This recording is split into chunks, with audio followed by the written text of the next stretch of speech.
Hi folks, you find us today here in East Anglia where we have come to meet YouTube legend James from JayEmm on Cars and his amazing 550 Maranello.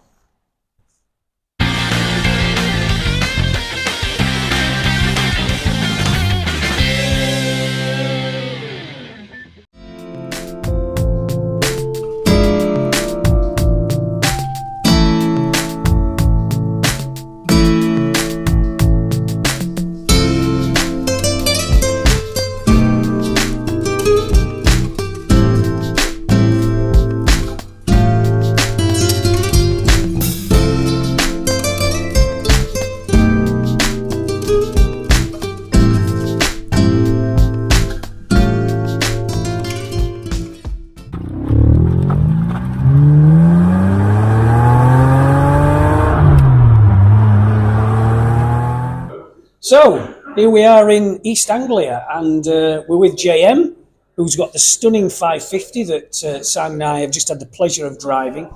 So just tell us, how many miles has it done? About 105,000 now. Yeah, 104,460 when I left. Which is good going for a V12. Yeah, it's a lovely thing, and I bought it on 92,000 Right. about 4 years ago. There's been a few things that have happened in the interim, but the first year I did 10,000 miles. Goodness me! So you really did some mileage in it.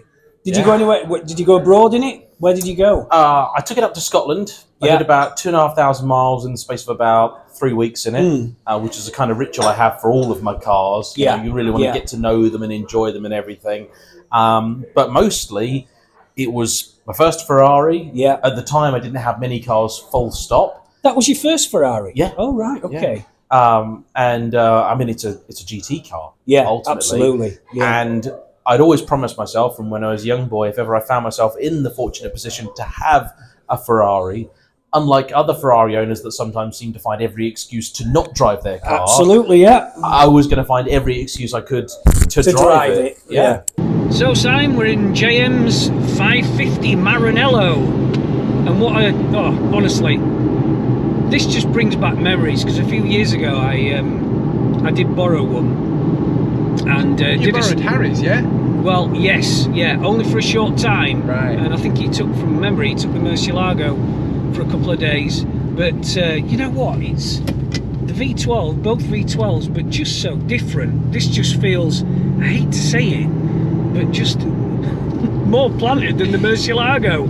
But such a great car. I mean, I've driven it about 5 miles now, and I'm just really enjoying it. It's very solid. It feels really well put together. Yeah, definitely. There's no rattles and creaks. No. Yeah, and it feels like you can do a lot of miles. Yeah, absolutely. As JayEmm said himself, it's a proper gentleman's express. I've been looking forward to this because this has always been one of my kind of definitely want to have a going one. Yeah. Do you maybe want to own one? Cars, because I mean it's a 550 Maranello. It is. What's not to love? What a legendary beast it was in the day. And I'm not disappointed so far. I've yet to get behind the wheel, but I'm bloody loving it from the passenger seat. Me too. It's just again, I've been saying this from the beginning, but the shame about the weather, because I'd love to get my foot down in it, but I certainly won't be. Just feels so solid. It really does. And that, just there, I just felt you just tickled the throttle. Yeah. And it's like, oh, hey, we're off. Yeah. It really wants to go, doesn't it? It does.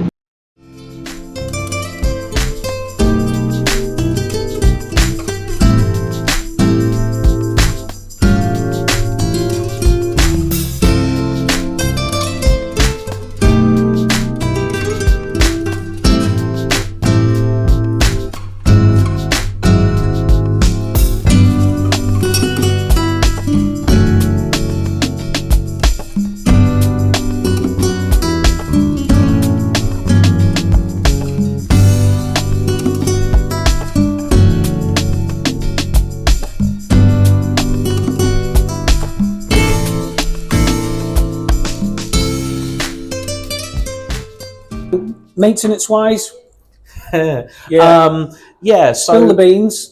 when I bought it, the previous owner had just spent £17,000 on it. 17 grand. 17, and the story I was told was that he'd taken it to a garage to have, service. It had the cam belt done. It had the clutch done. So there were some big ticket items. Yeah. And and they basically gave him the list of said, well, there's other stuff you may want to consider in the near future. Yeah. But this chap was a proper petrol head.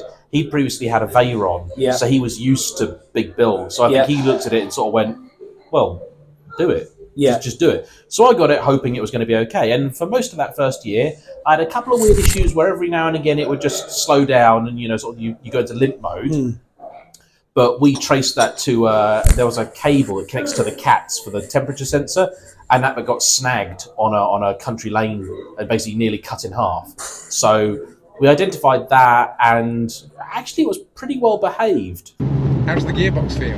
Yeah, it's not quite as slick as the Mercy, so there's a little bit more kind of force needed to put the, I don't want to use the word force, a little bit more persuasion to put the gears in, but still, yeah, it just feels great.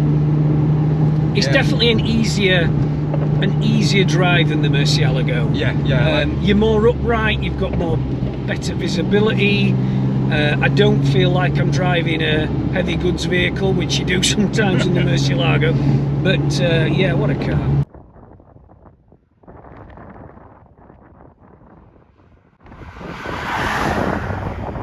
Why the 550 specifically? Was it just because that car turned up, or were you actually after buying? No, it was a 550 specifically. Right. So to me, the ultimate Ferrari was always a 355. Yeah.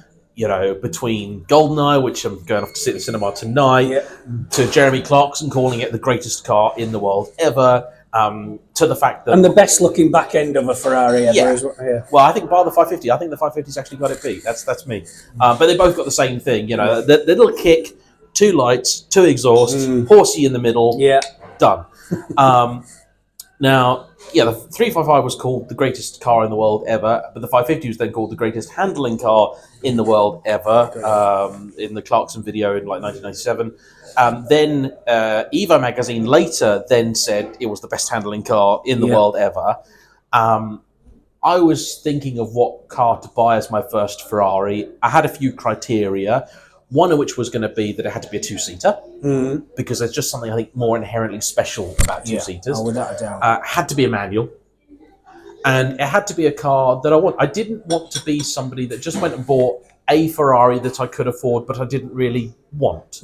You have to buy, when it's something like a Ferrari, a Lamborghini, or even a Porsche or the like, you got to buy the one that makes you go, you got to love it, because at some point it's going to break, and when it breaks, you've got to love it enough. It's going to be expensive. When that garage door opens, you want to love that car. Right, exactly. So I always like the idea of a 355, but I'd be very, very particular about what 355 I'd want. And the 550 I'd always had a bit of a fascination with, because I quite like the GT cars. I do a lot of miles in my car. The 550 is really sort of built for that. It's a V12 as well. So, even in the realm of Ferrari, that's the daddy.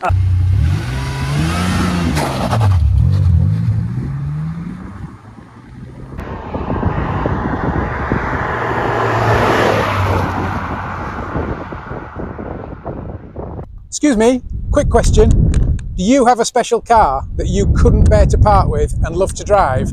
Would you like to see it featured on the channel? Then get in touch at our email address, which is in the description below. Back to the film.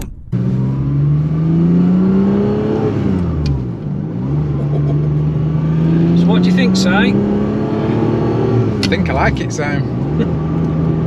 What's it like to compare to the 430? I mean, they're a totally different beast, aren't they? But I'm going to say more refined, I think. It feels, you're right, totally different.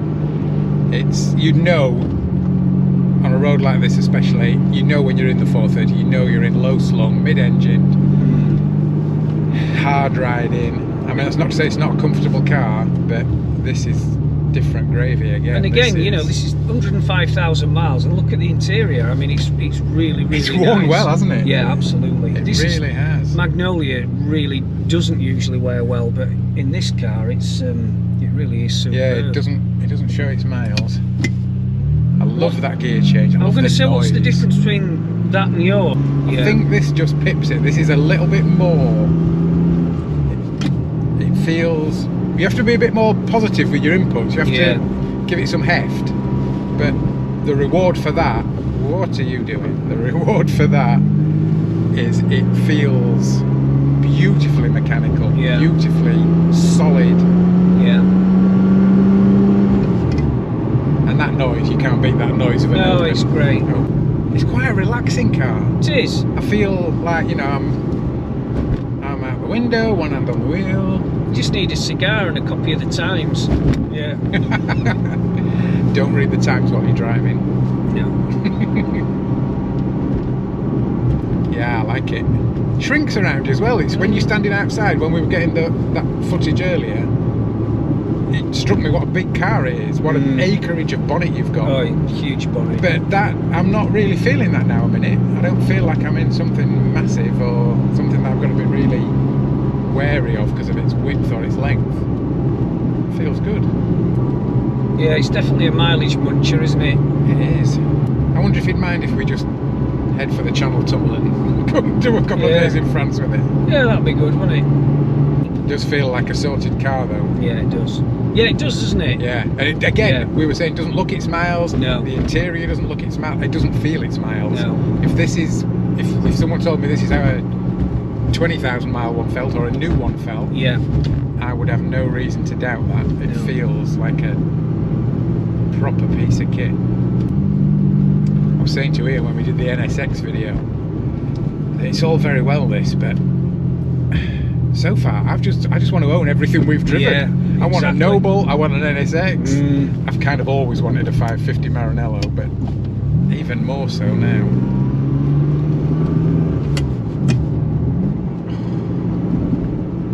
Yeah, definitely changing gear for no reason other than it feels great. Well, as we speak, JM's out in my Murcielago, so I'll be interested to see what he says about that when he gets back. But compared to this, I think he's going to find the Murcielago is a bit like a small HGV. But yeah, I've never driven your car, and I'm holding off until we do the video where I drive it for the first time. yeah. And because I want it to be a genuine. I've never driven this car before, but I can imagine they're very different. Oh, I love Ferraris. So I guess the key question is it everything you expected it to be? Yeah. It's so good. I mean, the car has just been away for 18 months. It feels, I mean, when Simon and I drove it, it feels so tight. Yeah. And it just, yeah. And they're right, to be fair, in that 18 months, in terms of what it actually feels like, they haven't really done anything. We've mostly been tarting up the interior bits, sort of the sticky switches and whatnot. Yeah. And the thing with that car, I get to drive a lot of other cars. You know, been out in your Murcielago today, which has been great. I have the F12, I have the 430 Scuderia. You know, I got friends with 360s, 599s, all sorts of stuff. You know, more modern, faster, more capable cars. And you spend some time driving those. And when something like that's been away for a while, you start to worry and you get a bit nervous and you go, am I going to get back in this? And am I going to go, this is horrible? And actually, you know what, of all the cars I've ever had, it's the best. It's just so good. If you said to me I had to choose, I had to slim down the fleet to like one Ferrari, you know, first world problems and all that. That's the one that stays. Well, I have to say, it's a similar experience with me because when I had an Aventador, which I drove on the road for more or less a year, I was really worried about exactly the same thing. I was going to get back in the Murcielago and just think, oh my God, this thing's from the Stone Age. But you know what? It was just great getting back in it. And I appreciate with the Maranello just how it's exactly the same, isn't it? It's just so engaging. Yeah.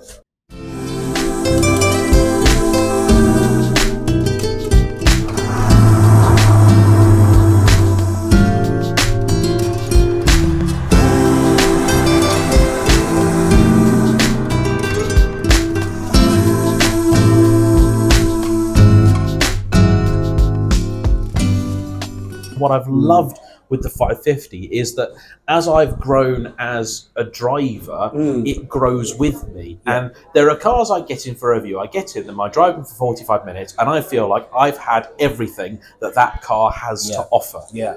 But every time I get in the 550 and the weather's got a bit nicer and everything, and I know the roads more and I know the cars more and I'm more confident with my abilities, you push a little bit more and the car's constantly talking to you. And you just, it's not every Ferrari is a great car at all. But I feel like with the 550, they really had something to prove. And they put their all into it. And I actually think as a driver's car, it is better than the 355. Oh, really? That's interesting. Because the 355, look, it looks better. It just does. And it sounds better, which, you know, some people would say, and we're not going to fight them on it, that makes it a better Ferrari. But the steering in that is so much better. It's brilliant. The 355s is too heavily assisted. It's soft and woolly and not very nice.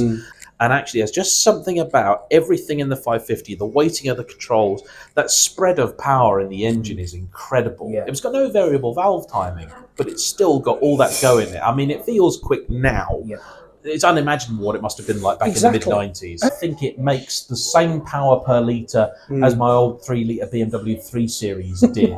And it's got titanium conrods, forged pistons. I mean, they built the heck out of that. And I've had people offer to me and say, look, we can remap that and get a lot more power out of it. Because Ferrari left on the table. I'm like, no. It's got enough. It's fine. I enjoy it for what it is. It's balanced. You've got that cable throttle, so it's lovely and responsive. And you can feel it. Yeah, you can. You can feel it. It just works. And having the miles on it already is great. I own that car outright now. The finance was paid off years ago. And it means I can enjoy it. And you don't have to worry anymore. You can just take it wherever you want, which is the whole appeal of having a car with big miles on, because you don't have this British issue of just being scared of depreciation and everything else. At least you've got miles on it and it's not on top.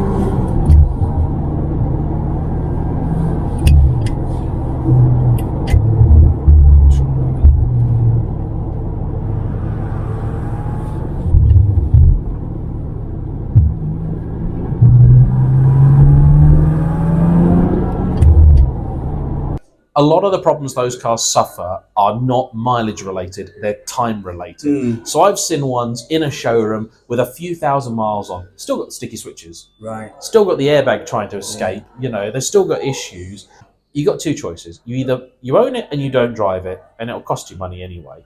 Or you own it and you do drive it and it'll cost you money. It's always going to cost you money. It's just a case of whether you want to get the miles into it. And to me, owning a car like that and not driving it was pointless. I am going to keep using it as much as I can because, you know, 13-year-old me will be bitterly disappointed if I didn't. Well, James, what can I say? Fantastic to meet you. Thanks for the drive in the 550. It was an absolute pleasure. So, cheers. Thank you. James, thanks, mate. No worries, guys. So there you have it. Massive thank you to James, and we hope you enjoyed it. If you did, why not like it? Go crazy, subscribe, and we'll see you on the next episode. Bye. See ya.